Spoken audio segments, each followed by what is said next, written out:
going to talk about one story that is happening right now on a domestic level. And then I'm going to talk about another story um, that's happening not even on planet Earth. So we're covering, hi, Laura. We're covering literally from Earth to space today.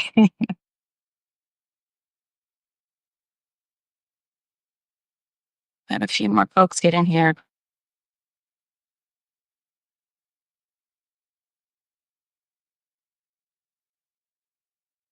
Oh, internet connection is unstable. Okay. Hold on, y'all. Let me take care of my internet situation.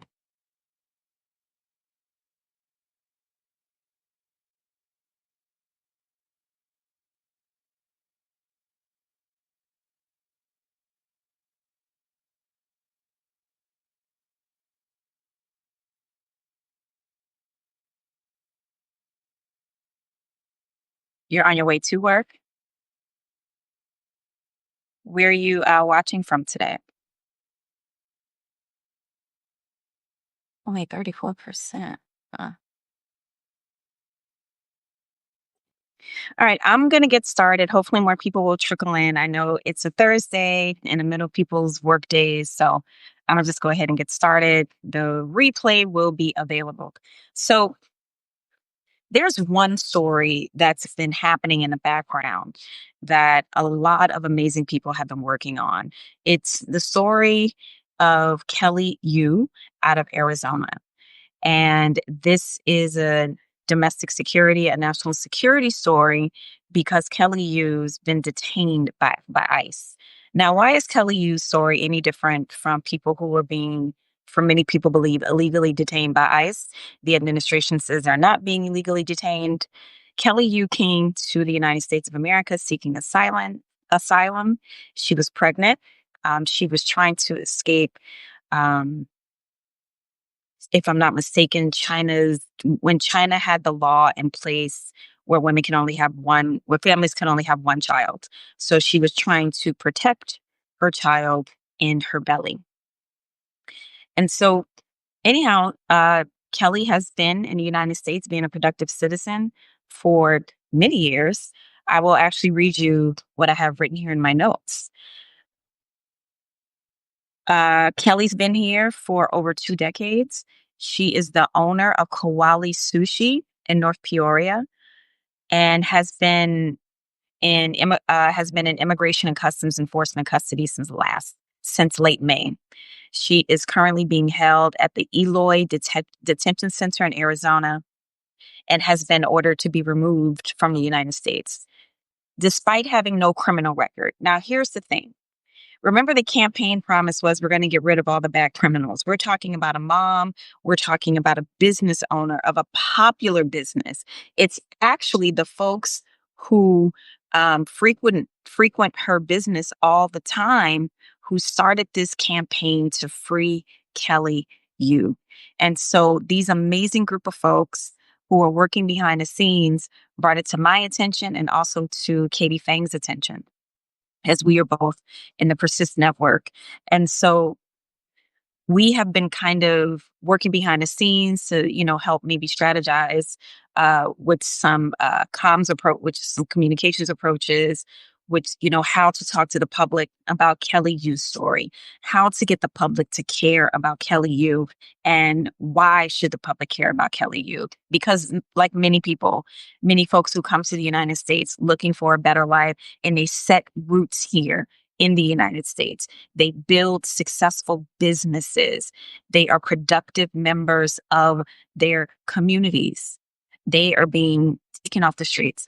And from what I understand, Kelly was still, even after being here 20 years, she was still in her immigration process and she was doing everything right. So we've seen footage of people being taken out of their immigration uh,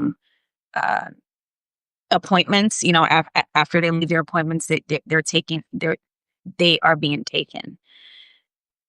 And unfortunately, this community and this family has been rocked by these practices that I just don't understand.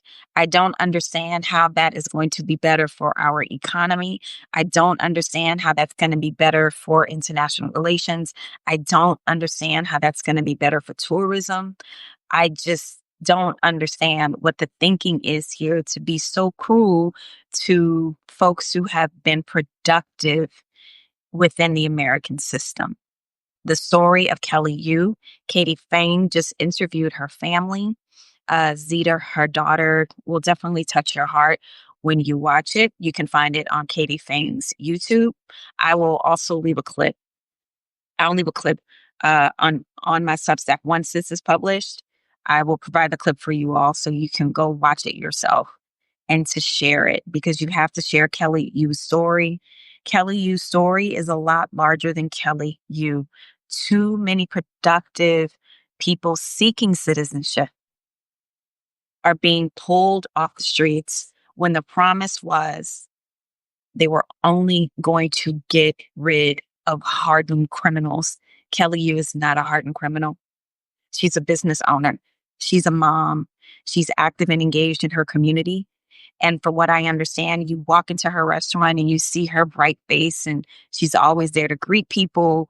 She is a loved member in her community. And again, it is her community that's standing up for her.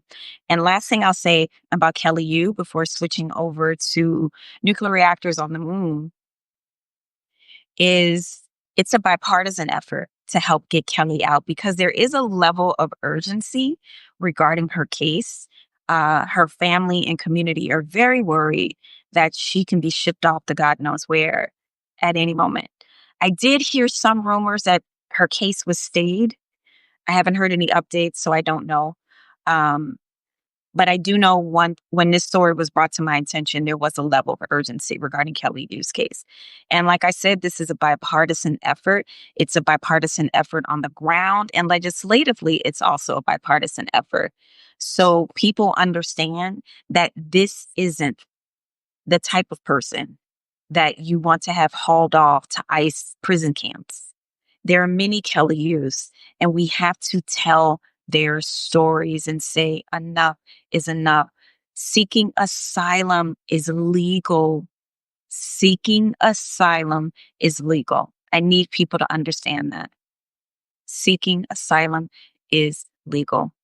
So to help free Kelly Yu, to help spread her story, like I said, I'm going to share the link once this gets turned into a post from the Katie Fain interview that Kelly Yu's family did with Katie. It is emotional, it is informational, and the more people we can get saying free Kelly Yu, we can hopefully get other people free too that are in Kelly Yu's situation. I'll leave that there for now and see if there's any questions in the comments about Kelly Yu's case. Any questions about her case?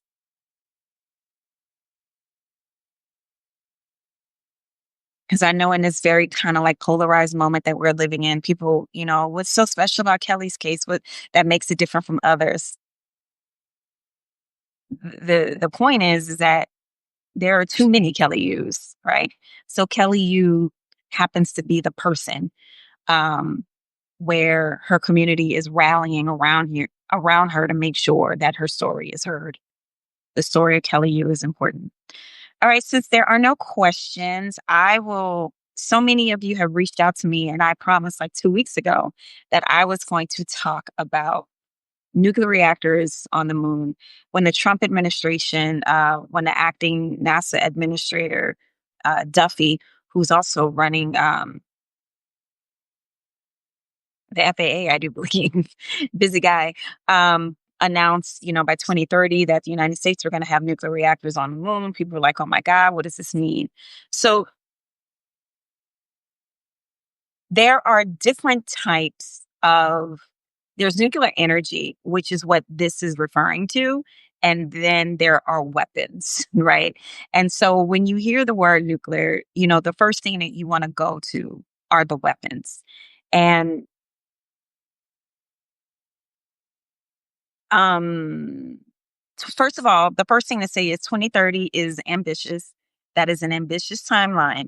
Um, Back in the 60s, there was an effort for some sort of plan on the moon that didn't pan out back then. Um,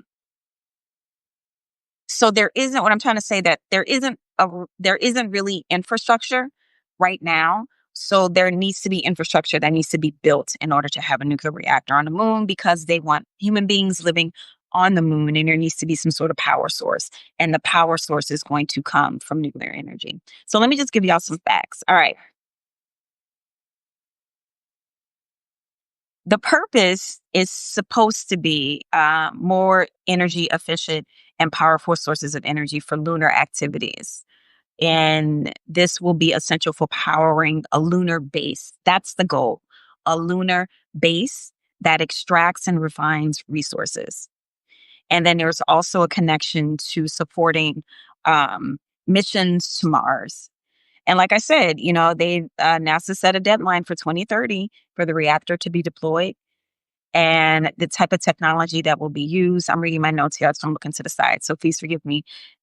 Is a fission-based system capable of producing 100 kilowatts of power, um, which is significantly more than what current radioisotope thermoelectric generators are able to produce right now.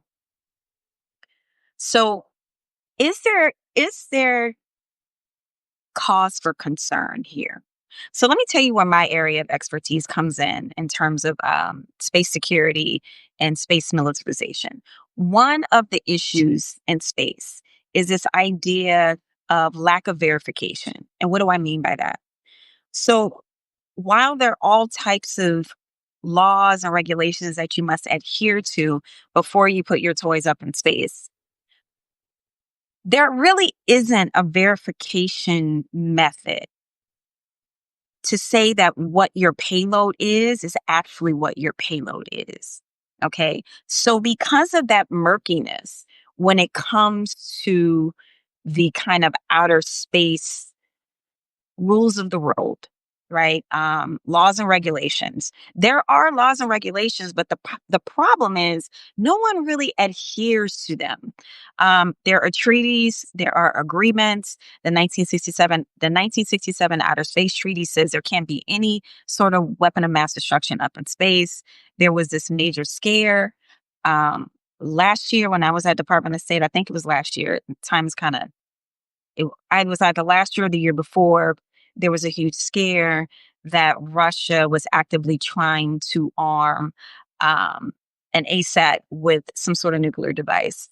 And the United States got intel on that and responded to it, and got spacefaring and non-spacefaring countries together to try and name, shame, and blame Russia, to say, hey, Russia has this device. This is what they're trying to do to it. Let us come together and let the world know that we see you and we have eyes on you. Okay. But legally speaking, there's no real enforcement mechanism. During Cold War era, which is fascinating to me because this is my field, there were a lot of bilateral agreements. But things like the Outer Space Treaty, it was a multilateral agreement where multiple states signed on to say, hey, these should be the purposes of space. But one thing that was very clear, no weapons of mass destruction can be deployed in space. So this is the gray area, right? You will hear people invoke the Outer Space Treaty all the time, right? But considering this kind of tense environment that we are all living in between the United States, Russia and China, who are they partner on some space, I don't want to say adventures, but they partner on different types of um what word am I trying to find here? Initiatives, uh, like the PPWT, not to have specific type of weapons in space. And they apparently also are trying to put the same sort of technologies on the moon similar to the United States, which is why the United States has the 2030 deadline. China and Russia, they're rushing their project, but some are projecting that it's going to take at least to 2045 for them to have technologies to have nuclear energy on the moon. So my point is this. Let me try to make this a little bit clearer. There's competition in space. While there are regulations that each country, each company must abide by to get their things up in space, to get their satellite constellations up in space, to get their payloads, to launch their rockets. Once you are there, there is no mechanism, there is no organization to make sure your payload is your payload. So this is the work that I do in terms of space governance. Like, how do we do something about the verification process? So while the United States is saying that it's only nuclear reactors on the moon that's going to uh, be an energy source, there are concerns that there might be a militarization aspect to it. But the paradox is we won't know. We won't know. There is no need for transparency. Why would you give that away?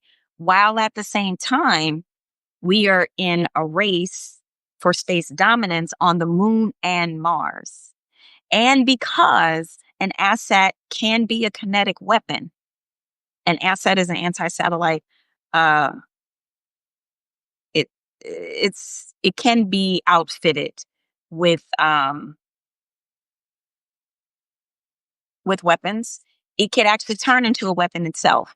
It could bump into other satellites. There are different ways that an ASAT can become a weapon. So who's to say that these ASATs won't be outfitted with some sort of weapons? Um, ASATs, we're talking about things like, where they have laser capability or where they had automatic robotic arms capabilities. They've already had the capability to bump into other satellites. And all a state has to say is, oops, my bad. It was a mistake that this happened. So there, so the space domain is ripe for mistakes, ripe for accidents that can get us in a really bad situation. Now, just recently, I was given a talk, giving a talk about my book chapter on space security, and one person from Space Force had similar concerns about space being ripe for some sort of accident to happen that can really escalate this competition in space, that some are calling an arms race, some are hesitant to call an arms race. The thought of it, no one really wants to really think about it because it's, to contemplate is really scary. Hey, Keisha girl. Hey, hey, T. So the bottom line here is there's really no verification process to say that a thing is a thing that you say that you're launching up into space. That's a problem. And also in this competitive environment, it makes sense that countries would want to arm themselves in space. It makes sense. And thirdly, because this isn't an administration that believes in transparency at all, China does not believe in transparency. Russia does not believe in transparency. And none of these countries are really talking. Russia and China are talking, but they're not also revealing everything to each other, but they're talking more than, the three states together are talking to each other. So it's a very interesting situation with the nuclear reactors. Well, 2030 is a very, very quick timeline and turnaround. We're almost in 2026. So essentially we're talking about 4 years here. Okay. We'll see what happens. We will see what happens. We don't even have a full-time administrator at NASA. So that's going to be interesting. Patrick Duffy has two jobs, two really big jobs. So we'll see what happens. But I just wanted to kind of give some more context to the nuclear reactors on the moon. Ostensibly, it is about energy efficiency and powering a mineral base on the moon, which let's just apply some basic logic. You want to be first on the moon. There are two other big states involved who also want to be on the moon. Wouldn't you have some sort of weapon to protect your mining camp? I'm just saying. Would you say, Keisha? I might have missed it because I missed the first few minutes. But do you know how the European Space Agency is playing into all of these plans? Well, Europe isn't as security defense forward as we are.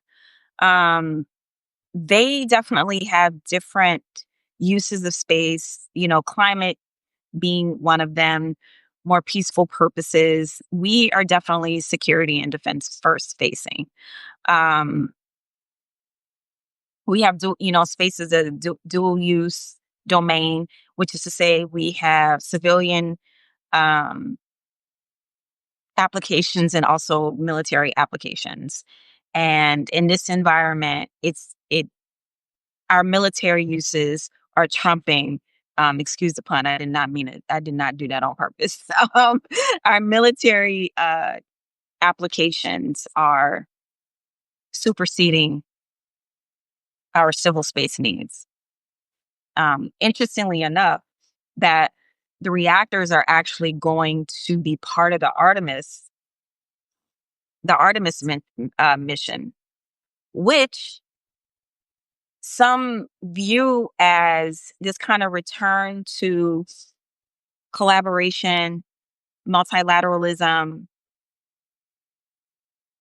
But it's going to be interesting if it turns out, let's say 10 years from now, we find out that it was more than just nuclear energy to power a base, but it was something more than that. So it's going to be interesting to see. I guess it's a good example of dual use capabilities through the Artemis mission, but because it's really hard to trust this administration, it's really hard to trust its word. Is it just going to be about energy, or is it going to be about something more?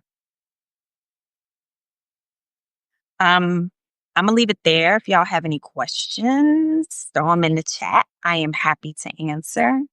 And for those who joined late, I am going to add that link to Katie Fang's show on YouTube where she interviewed Kelly Yu's family.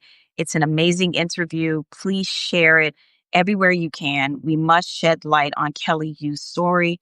There are too many Kelly Yu's, and her community rallied around her to make sure everyone knows her story. So I'm going to put that link. Like I said, one Substack um, does its thing. I will make a written post and add the link there. So next week, I am going to, my goodness, y'all, the news has been moving so fast. I am, trying my best to keep up. I got to get ready for Roland Martin here shortly. I was on Don Lemon earlier this week, y'all. I made my debut. I was so excited. Of course, I was talking about Russia and Ukraine and the United States. So probably by the time we do Security Brief Live next week, we'll have an update with that situation to see if Vladimir Putin is actually going to come to the table. Anyway, hopefully nothing else happens within the realm of international security to where, we need to be worried about. I'm hoping that, nothing pops off again with Israel and Iran, although there are some, grumblings and rumblings about another bombing. Um, there's some really horrific things going on, in Gaza. There are things happening all around the world. Sudan is still a humanitarian crisis that people are not talking enough about. Um, Haiti is trying to possibly have elections again. We'll see how that goes. Um, I mean, you name it. That there's a situation happening, and then not to mention this administration is flirting with the possibility of putting boots on the ground in Venezuela to deal with cartels. So that's also a story that is developing. It's always so much security news. And so Security Brief Live is here to bring you issues specifically about security. Why does that differ from foreign policy? Foreign policy is more about the agreements one country has with another country, right? So, say for instance, how we have our major trade partners, Canada and Mexico. And so if I came here to talk to you today about, violating our trade agreements with, our two biggest trading partners and, tariffs, whatever those agreed upon uh, issues are with different countries, those are kind of large, those are foreign policy issues. Or, what our human rights position is in one country and what that other country agreed to and vice versa. So it's really a conversation between states, and security factors within the larger framework of foreign policy, but it is something very specific.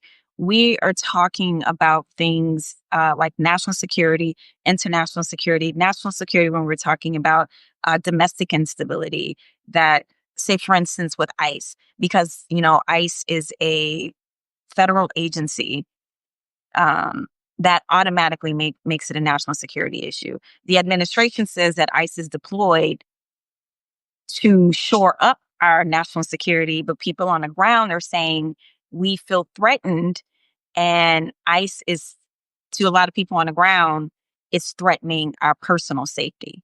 So in that example, national security has different definitions, right? So it's how the people feel unsafe, and then it's what the administration is saying that they're doing to keep people safe. Um, and international security is, I'm about to be a little petty and a little messy here right now, is what the sports analyst, Stephen A. Smith, he ventured into the realm of international security, offering his thoughts about Donald Trump should get the Nobel Peace Prize because he's brokered six peace deals. I don't know what those deals are, y'all. Please tell me what those six deals are. Um, to be in this space, to be in this world, it goes beyond talking points, and considering we have so many voices out there. I branded, I wrote a Substack article the other day where I called, yay, Team Petty. I called people like me, since I'm not a journalist, um, political commentator influencers, PCIs. So that's what I'm using. That's what I've been talking about in the media quite a bit. You're going to hear a little bit more about that in an interview that I did with my good friend Joe Rubin. But there's so many voices out there, and there's so much rapid response out there.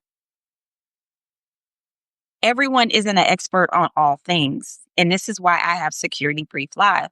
I want to go into depth a little bit about these security challenges. You can't just be handed a piece of paper and read talking points. That's dangerous, especially when you're talking about security. You're talking about people's lives. You're talking about keeping people safe or unsafe. And many Americans, in my latest Substack article, why foreign policy matters, essentially, that's not exactly what the title is, but essentially that's what the title is. There's a lot of data in that article where I talk about how Americans feel unsafe and how Americans don't trust the current president to keep them safe.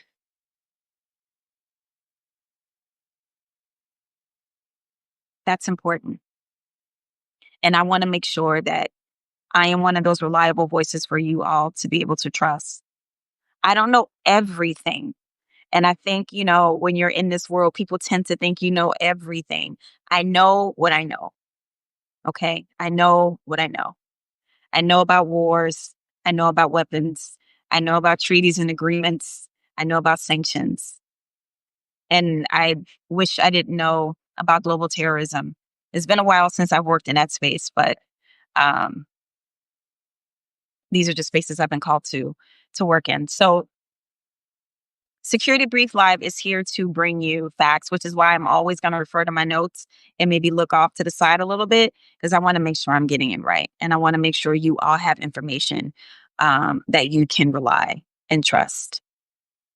What time is it? I have parking. Oh, I have so much to say about this current situation in DC, y'all. It is not. It's a lot to see armed military, like with their camouflage, walking around.